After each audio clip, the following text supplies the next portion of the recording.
बिस्मिल्लाहिर्रहमानिर्रहीम। एक सवाल पूछा गया है कि जिन लोगों तक अंबिया उन तक अल्लाह के रसूल नहीं पहुँचे तो क्या वो लोग भी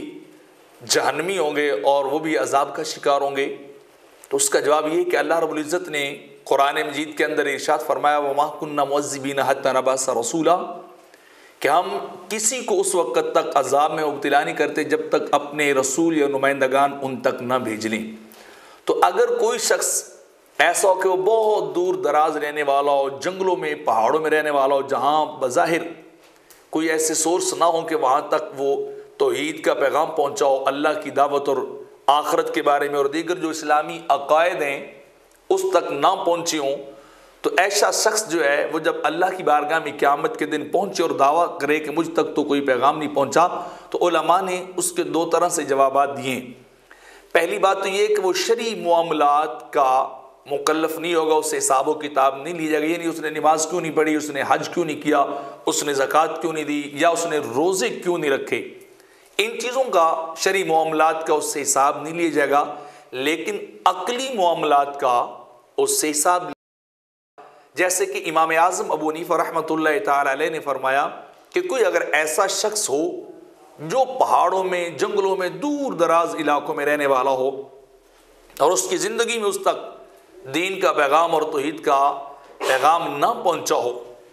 तो उस शख्स को ख़ुद भी अपनी अक़ल से गौर व फिक्र करना चाहिए, कायनात के मज़ाहिर पे फ़िक्र सोचना चाहिए, देखना चाहिए कि ये जहान कैसे बना, ये इतना बड़ा निज़ाम कैसे चल रहा है, ये सारे मामलात कैसे हो रहे। तो उसे अपनी अक़ल के ज़रिए से भी अल्लाह को पहचानना चाहिए, खालिक को पहचानना चाहिए और माबूद को पहचानना चाहिए, और फिर अल्लाह की वहदानियत के ऊपर ईमान लाना चाहिए। तो मतलब ये है कि शरई मामलात का वो मुकल्लफ नहीं, उसको अजाब उन मामलात का नहीं होगा, लेकिन अक़ली तौर पर उस बंदे से ज़रूर सवाल होगा।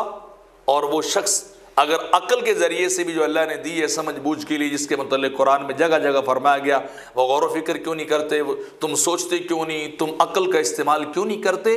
और अगर उसने अपनी अक़ल का इस्तेमाल ना किया और खुदा की वहदानियत को ना पहचाना तो वो काफिर ही शुमार होगा, और यौम क़यामत इस वजह से उसका हिसाब भी होगा और अक़ली मामलात में वो काफिर भी जाना जाएगा और मुस्तहिक़ के जो है वो जहन्नम भी होगा। लेकिन आजकल का खैर दौर ऐसा है कि कोई दुनिया का गोशा ऐसा नहीं रहा जहाँ तक एक इंसान की आवाज़ ना पहुँच रही हो। किसी न किसी सूरत में, किसी न किसी तरीके से हर बंदे तक इस्लाम का, अल्लाह की तौहीद का, रिसालत का, आखरत का, अज़ाब कब्र का, ये जो मामलात हैं उन तक वो पहुँचे हैं, और वो अगर इनकार करेगा तो यकीनन काफिर होगा।